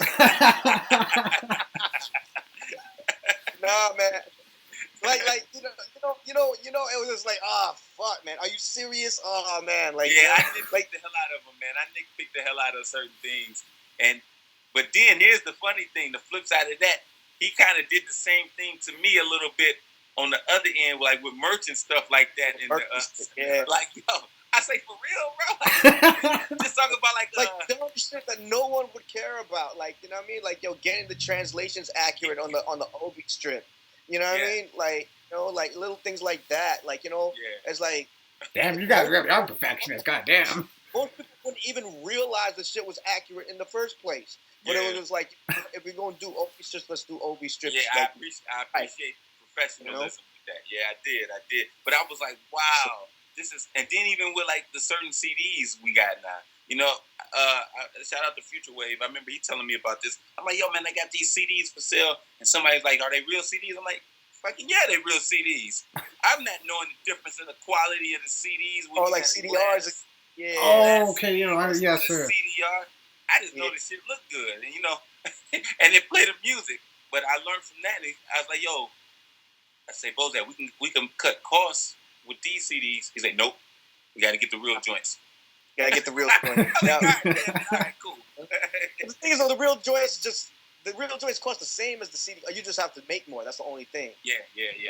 So with that said, it's like, yo, anybody listening to this, go buy the CD. Yeah. Honestly, I copped the camera. I have to go buy the CD now. I have to cop the tape. And listen, we typed out every lyric. We wanted to make sure we did something that nobody else is doing. So you get 16-page booklet of the lyrics to each song. Yeah, man. Like, Digipack, got the Obi strip Digipack, got the stickers. Got 16-page booklet. The booklet is beautiful. Oh man, like you know what I mean? Like it's that's all Bozack too. Let me give him his props. He from everything from the merch. That's all him. I didn't have a bit to do with that. Didn't have a bit to do with any of that. You know, nothing. Yeah, all right. Y'all gotta salute to Bozack, man, because that CT scan, man, mad as fuck. Because those resellers gonna be selling that for 120 or like maybe 600. That CT scan was like. I know. And listen, I know one of the resellers. His name is Tyrone. Oh. One of the resellers is like, who the hell is Tyrone from Detroit selling this for $300? I don't know what y'all talking about, bro. Don't know what's going on here. So I gotta ask. So, are you only joking when you post like pictures of your old, like somebody selling your old Hennessy merch? Like I seen like somebody was selling booty shorts, somebody was selling face masks. That's hilarious. Man, that shit is really. I literally got the shit up right here now. Listen, man, I don't know what happened. Let me be clear. I don't know when I dropped the cover that y'all see is a project I dropped in 2012, a mixtape. When I was rapping over Evidence and Alchemist beats. I knew Champion Hoodies and Hennessy, it had a good look to it. It's a good marketing mixtape the way it looks. Probably a year later, man, I got somebody on eBay who sent me, I got a bottle, I'll send you a picture. Somebody did a bottle of Hennessy and put they made a label and put my name on it and shit. I said, all right, that's cool. All right, you can send that to me. A few years later, I seen the short set. Now this happened like in 2016. Now it's reappearing out of somewhere. I don't know why it just came back. So they got everything now. They got the face mask. They got the booty shorts. They got a whole collection. And everybody talking about cease and desist. I'm like, yo, I don't want nothing to do with that because if Hennessy gonna be coming for me, I ain't got nothing to do with this, bro. Like Hennessy, I can't cease. How am I gonna cease and desist Hennessy? Nigga? Like, yo, what the fuck? Go get them, and the shit is being made somewhere in Japan or something. They selling the shit for $6 a goddamn set. It's like out of all the projects, though, like out of all the projects, like that one mixtape they're doing. Hey man, any publicity, good publicity. Yeah, that's true. It fucked me up when I went into an after-hour party and seen a girl with it on. Oh, yeah, I know it fucked me up. Should've got a picture with her. Oh, I got video of it. Oh, okay. I got a video of it. But the thing was, it wasn't my name on it.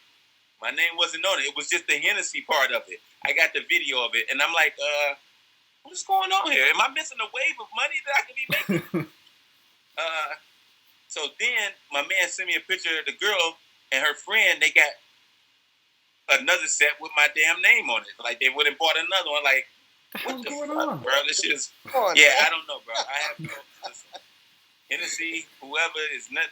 I don't have nothing to do with it. I ain't made a dime. They're loving that. I might have to go back and check that mixtape out though. But like I noticed that because I rather go back and listen to some of your because that's what I like about your growth. Man, I went back. I know it's Room 39. I wasn't that because I got physical. But what kind of reeled me, I was like, this guy took Rider music off.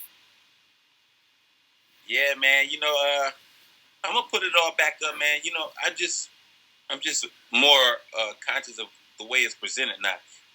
When I was rolling them albums out, I was just so happy to put music out that I didn't even care about the rollout then. You know what I'm saying? That's something you live and learn.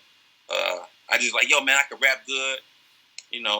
Rider music had Royce on it. It had, who else in it? Had Denmark Vesey. It had Fat Father, It had some nice joints on there. Detroit.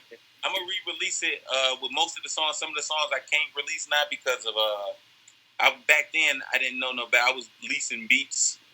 I bought every beat on that project. You know what I'm saying? That was my first project where I paid for beats. I want to do it right this time. Yeah. Because I was with the Champion Hoodies and Hennessy. I couldn't tweak the music because I'm like, I'm just still an Alchemist and Evidence beats rapping on them. Yeah. If they catch wind of me on this, I wasn't selling it. It was for free, but it was that wasn't a good look, So, I'm gonna put all that stuff back up, man. I'm definitely determined to do that to some degree. I just feel like, I'm so much better now, but I think people can appreciate what I was in here. I mean, the growth. I mean, it's always, like, I always think it's really dope just to, go back and look at the growth of favorite artists, man. So it's dope. Yeah. Yeah, definitely gonna do it. Because I like, well, I'll wrap this up soon, but, like, I like even, like, on the last track, like, you mentioned Famous. Like, see, and if they're not really in tune, like, with your past, that would fly over people's head. But, like, I remember when I remember, like, the DJ Young Mesa, I don't know, there was a wave of mixtapes I was going through, and I remember having this mixtape, Famous and Flame, because it was, like, part of the Iron-Fist. I remember posing. I'm like, yo, who remembers this? And Bozack's like, yo, we should have recreated this cover right here. Yeah. Right, yeah, man. I didn't realize I was Ty when you posted that. I didn't realize I was Ty, right? Yeah. And I looked like, wow. Like, yeah, man. Like, 07. And Ty looked, 07. yeah, man. And Ty looked tall as fuck in that picture too. Like, I was like, it was the baggy ass shirt, bro. The shirt was a 5X. That's yeah, that was the style low back then. Oh man, that's the 05 shit, man. The 07 shit. Yeah, that was the wave though. Big.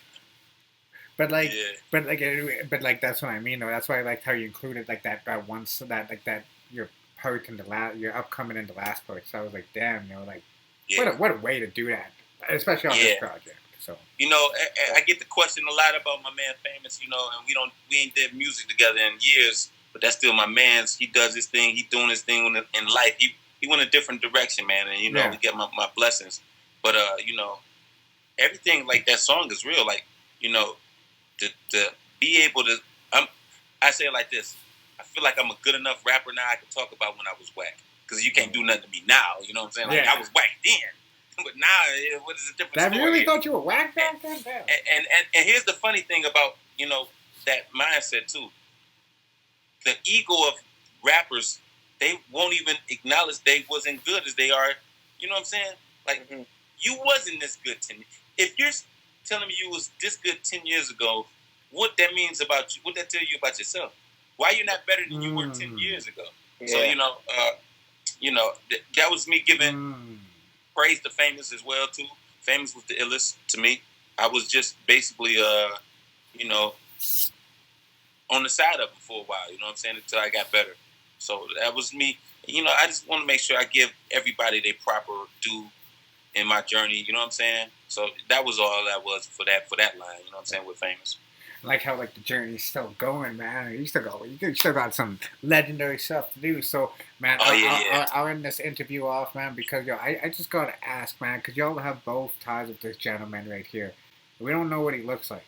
I don't know what he looks like. I even messaged him. I'm like, yo, you want to do an interview? He don't respond, but I understand that's who he is.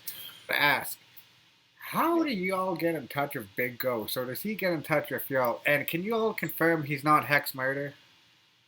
Oh, he's not Hex Murder. Okay, I want to confirm that. Hex is in Southwest Detroit, and I've been around Hex a lot. Hex was the first person I met in Detroit hip hop scene. It's not. If it is, this is some mind-boggling shit. I just put it out there. Yeah. And if it is Hex, goddamn, yo. Whew. Go, good dude. That's all I gotta say, man. Go. Oh, it's a Bozack got the show. Okay. Nobody gives nothing on Ghost. But that's the second thing I'll say. I'm not Big Ghost, so oh. You know what I mean? So, yeah. But I mean, we definitely good with each other, man. Like Yeah.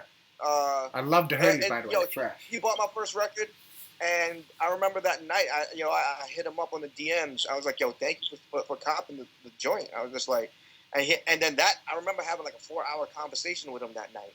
Damn. Just talking about Sean P and hip hop shit and Drake. I remember the conversation about Drake because it's like, yo, Drake's the hometown hero. Like over here, for Canada, he's our hero. Drake, right? Yeah. So just had the conversation about him, about his feelings about Drake and like how it's all just jokes and shit. You know what I mean? So I mean, yo. Ghost that dude, man. Like he's a stand-up dude. He really is, man. Like off the internet, he's a real stand-up dude. He's a man of principle, and he's doing his thing right now, man. So shouts out to him. And speaking of which, I might as well plug this right now. Oh yes, please. That's why I asked. we got a clothing line, Big Ghost Clothing Company, and we got a drop on Black Friday, which is on Friday, man. So I might as well just put that out there. So you know what I mean. Ooh. So don't sleep. BigGhostClothing.com. So there you go. Is it any details? Because I'm trying to make sure I get one every time they drop. Is there any details you can reveal yet, or is it a surprise drop? It's kind of a surprise drop, but I mean, like, I'll tell you what it is. I'll text you after this. So. All right. Yes, sir. Yes. Yeah. For his Ghost, man. Yeah, man. He, I reached out to him early and just like, Ghost, Bozack, Future Wave. I say Badu. Ooh. Yeah. Those are four in my hand. When I'm talking about the ear, they got the ear, and the ear is the most important part of all of this for me. If you got to have an understanding, your ear has to have an understanding of music and projects. If you listen to any of their projects, even our project included, the other three guys, you can hear the cohesiveness. You can hear the song structures. They don't put out songs without song structures. You know what I'm saying? So that's one thing me and Ghost always talk about. I give him all the praise all the time because I hear a project of his and I just catch something like, oh, that was dope. Yeah. And I'm pretty sure I'm the only one who might want to have been the only people who caught it. And I'm talking about just like the reverb echo on the intro of something. Right. Just that little, and he made it the cough echo. Like, yeah, that was dope. You know what I'm saying? So I appreciate the little nuances like that. So like I said, those four, man, for his Ghost, man, I'm trying to make sure I get at least one joint from him for the next joint. Whenever, if I can ever do that, but yeah, shout out to Ghost. Yeah, because like I understand that he did this. I forget the album. It was a Posse Cut album. It was a Posse Cut. The Carpet. Yes, that's the one. And I remember. It's fun, man. How much I was really surprised how much, because I hate when people just jam pack just Posse rappers cuts, from all over shit, and he made it work, which is so crazy to me. I was like, I remember someone was telling me about just the concept of the album without actually hearing it first. And it was like, I love Ghost, but I don't want to hear that shit. I'm not going to. But then when I actually listened to the album and how cohesive and how everything flowed right, it was like, this is actually really fucking dope. Like, I don't think anybody else could really pull that off. You know what I mean? So, because he understands it, like you. Yeah. I dropped the ball on that. I was going to bring that up. You were supposed to be on that more. What? You were on it though, weren't you? No, he was supposed to be on it. He was supposed to be on it more. Oh, word. Yeah, I was traveling. I was in and out of town at the time, and in the middle of No Cosign 3. I didn't know it was time sensitive, so when I hit him back, he's like, I'm wrapping it up now. I'm like, what? So I dropped two verses, and I think only the one on that one joint made it. But yeah, if I'd have knew it was gonna be like that, I would have rapped on all 6 of them joints then. But everything for a reason. See, now on Twitter, somebody brought that up, and it's like, well, in my defense, I tried to get him on more than once. I'm like, what? Yeah. They tried. They asked why I wasn't on it more than once. It's like, man, don't blame that on Ghost. That's all on me. That's all on me. But y'all smoke like even like with your UFO feature too. Were you on that? Yeah. Ghost. Yeah. Ghost been calling me up, man. I'm just happy that he fucked with me to that degree. When it comes to tracks like that, man, when I know it's a bunch of rappers coming, I enjoy every bit of it. I wake up early. I wake up early with coffee for those. You know what I'm saying? I wake up early. I like that. Yeah, I'm super competitive, bro. I want to be one of the best. Oh yeah, the discography that you're making from like, I'm always gonna reference your Room 30. I don't know what it is about that, bro. That's your reasonable doubt right there. I like that. People think that. Yeah. I can't argue anybody that, but if I was gonna say, it's hard to judge your own project because I think what we just did is better than Room 39 just because of it's the evolution, like to say. The strength of the content. You know what I'm saying? That's just my opinion. I might revisit it in a year or two and feel different. But right now, I think this is really pretty good showing. You know what I'm saying? Yeah, I mean, like, I'm gonna say this, and I can speak for myself, and I do believe that I think this is our best projects. Yeah. Both of ours. Okay. Wow. I can speak on my behalf. But I've heard this from other people numerous times too. So I'll say that. So if you haven't heard it yet, Wired Different in stores right now. It's on all digital platforms, all of that. You know, WeWiredDifferent.com. It's also like you know, we gonna get. I know the vinyl sold out already. Yeah. So definitely go get that on all the streaming platforms and all of that. And like, you know what I mean? That's what it is. There's still tapes and merch though. Y'all cop a tape or something though. Yeah, exactly. Yo, tape, CDs, all of that. Cop that shit. Yeah. Okay. Yeah, so man, you guys, man, I can't wait to see what y'all do in the future, man, because this is gonna be an album that you guys look back. It's like, damn, I like the way it happened like that. Why different? Yeah. I can say it. It's, you know, you never know what to think when something like this happens when you're dropping it. I definitely had anxiety about it. You know what I'm saying? I definitely had anxiety about it. Even like with the song like Precious Poems. You know what I'm saying? We went back and forth on that. Yo, the horns on that were crazy.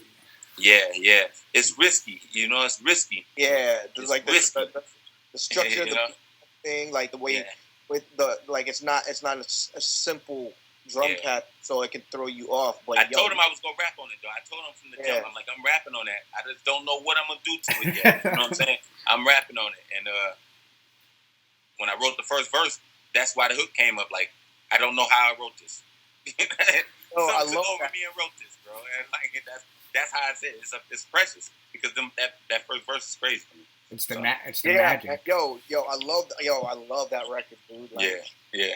Like initially, I wanted that to be the single. Yeah, you did.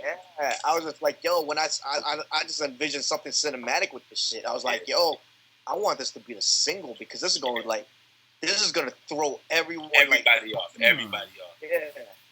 So, what about a short film? I mean? Have you guys ever thought about that? Y'all can still do a short film for this. Man, we've been trying to get something. Something like that with any of the songs.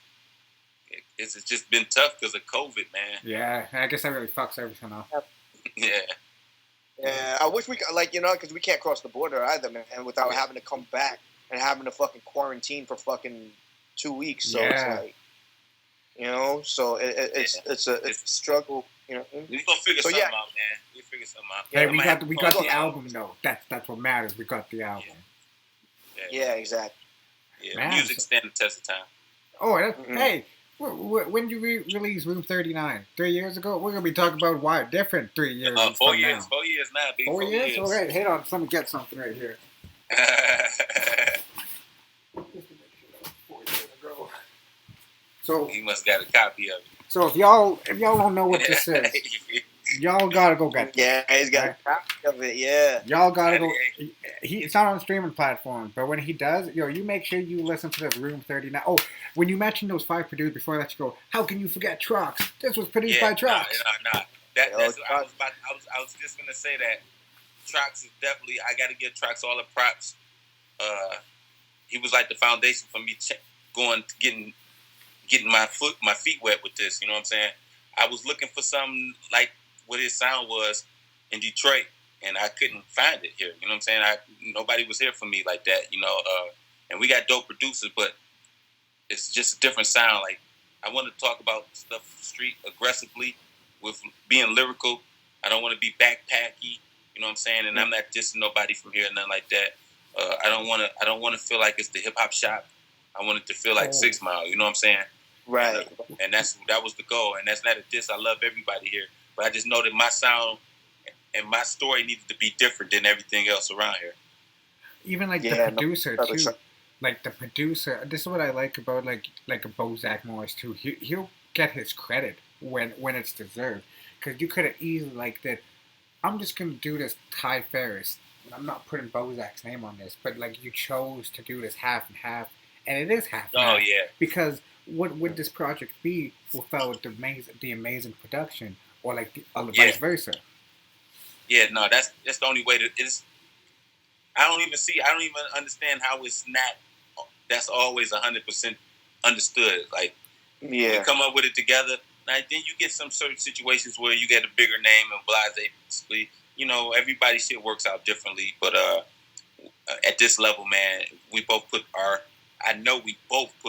work into this. You know what I'm saying? I'm just glad. I remember the text messages. So Yeah, man. Look at we had like 30 revisions on every song, Yeah, man. I'm pretty sure I have like 100 gigs of just like. Oh damn! I'll be saving that. Man. And he's not exaggerating either. This is not an exaggeration. Not an exaggeration. So like our Dropbox was wilding, man. Let's Definitely was. So, man, before I let y'all go, man, if y'all want to cop any of their merch, their links will be down in the description below. All you gotta do is hit the links below. And, man, if y'all ain't heard of Bozack Moors of a Ty Farris, man, I'm going to tell everybody this. There's 2 albums by Ty Farris that you have to listen to. Room 39, Why Different. Those are, in my opinion, those are the 2 best pieces of work that you can get. And I'm glad Why Different was with probably the best Canadian producer ever. I'm going to just throw that out there right now. I said it on Twitter too, so yeah. Yeah, that's dope. Yeah. Hey, man, I'm honored to document you guys. So, hey, anything y'all want to... Floyd's been yours for an hour and a half. Y'all can plug in whenever you want before I let you go. Shit, man. Man, I don't know what else, man, to say, man. We wired different. .com is all I need to say. I don't want to talk too much more because I just like to... the music is this music time. You know what I'm saying? Everybody album of the year list is coming up, and I've been really talking about it lately. So I just think we got something real strong. Oh, this can back it up, man. And I think we can go toe to toe with whoever out here right now. Yeah, I stand by this album, man. Like my top 5 albums of the year, and I was like paying attention to shit. I mean, like.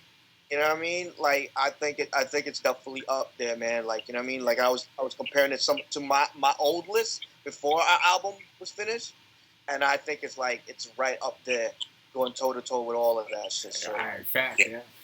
I'm with that, man. For us again, the vinyl sold out, so we got CDs and cassettes still left on the site. We wired different. It's in the links, right? I point down right there. Yes, sir. Yes, sir. Yeah. And yeah, man. Thank you for having us, man. Hey, you already know. Anytime, y'all, like I said, if y'all ain't heard this album, y'all missing out right here. This is great, authentic hip-hop. And, man, y'all stay safe out there during the pandemic. Can't wait to see what y'all cook up in the lab some more later. Yeah, I think we might be doing some more work soon, man. I think that might be in the workings, right? Like, we already talking about it, man. We're crafting the blueprint right now, man. Yeah. So it is what it is. Yeah. I wouldn't be surprised if I hear Bozack Morris on the wall. Because with that being said, it's another episode from the desk below featuring my guys Ty Farris, Bozack Morris. Your salute to you, gents, and congratulations on the project. Man. Y'all brothers stay safe, man. Yeah, peace.